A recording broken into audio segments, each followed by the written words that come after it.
I learned to type in a computer lab in 4th grade. It was required, but it opened the world to me. Finally, I could write without my terrible, shaky hands ruining it. When I first opened a Word document and could express myself in a new way, it really was life-changing. Home computers weren't widely available until the 70s and 80s with the Amiga and the Apple II. When they released, most people weren't used to a crammed keyboard. They either had used like a typewriter or nothing at all. So programs and books were made to teach people to type. These were pretty normal until the software Mavis Bacon Teaches Typing released, and everything changed. Kids and adults weren't asked to memorize, they were asked to play, they were asked to practice. It was a game. They could push typists in a way they couldn't have been pushed otherwise. It inspired other companies to keep creating software and push what a typing game could be, how to teach it. I'm going to talk about the evolution of typing games. These are very interesting. I love the mechanics and I love talking about it. This is it. This is the first typing game I could find was called Word Zap. It looks like this, and that's about it. It's kind of cool, but I'm not going to harp on it. Games in the 80s and early 90s were in the style of Mavis Bacon.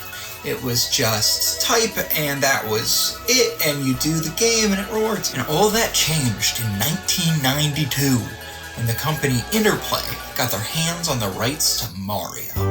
Welcome to Mario Teaches Typing!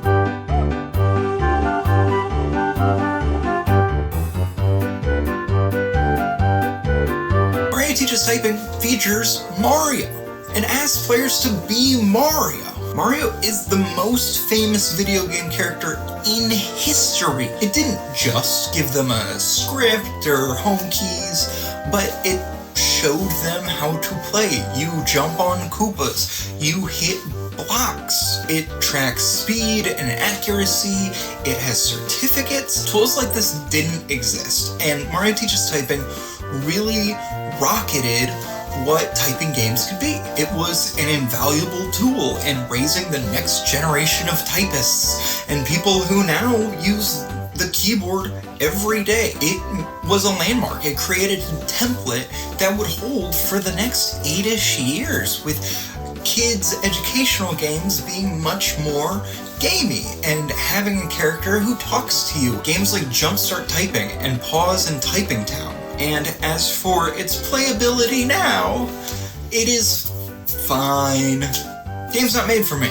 I'm an adult. I have a bachelor's degree. I don't need someone to teach me how to type. But at the time, this would have been incredible. Maybe I'll go back and earn that certificate a bit later. That's where our story of Mario Teaches Typing kind of ends. Too bad. Perhaps you should try again. The bold held.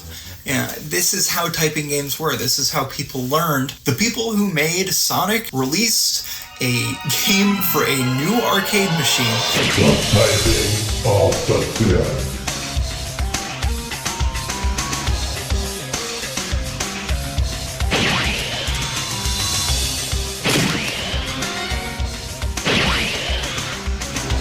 Typing the Dead was developed by Sega for a brand new machine. It is a remake of House of the Dead 2. It adds this typing element.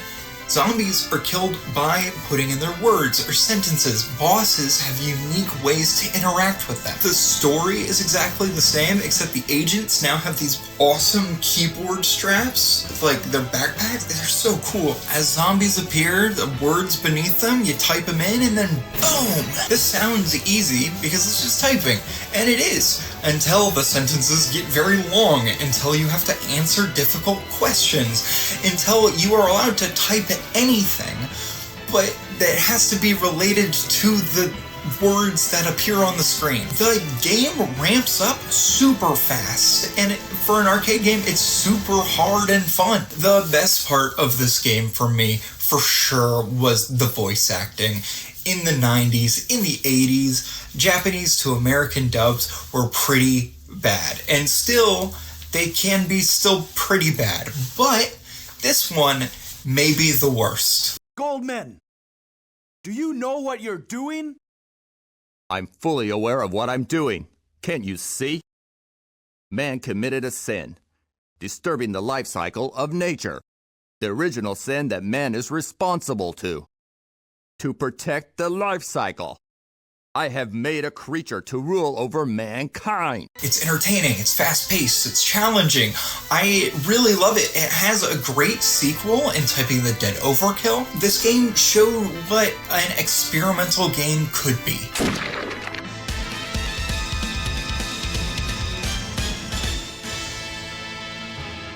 Typing games didn't really take off here, but people knew about them, and these violent, jokey games started existing. Typing just wasn't in. It wasn't a mechanic people were exploring, but seeing a gap in the market, the company Fishing Cactus decided to take their shot. There was a girl, and she rode upon the back of a great fox. But they were lost. They had always been lost.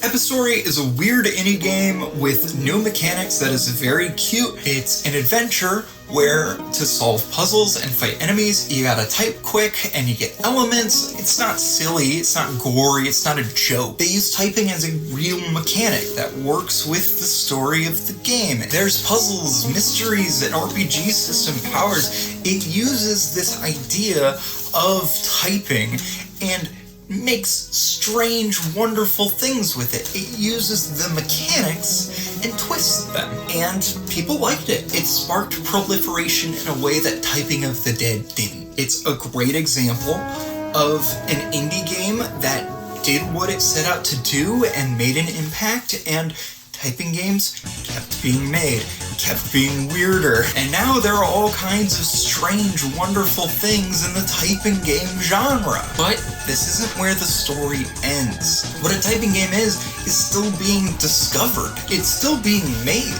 Within the next half a year, a bunch of new games are slated to come out that have typing as a core mechanic. All of them look very interesting, and I'm glad they're being explored. Some really exceptional things are coming out soon to Steam and Itch. It just makes me so excited for the future of this weird mechanic.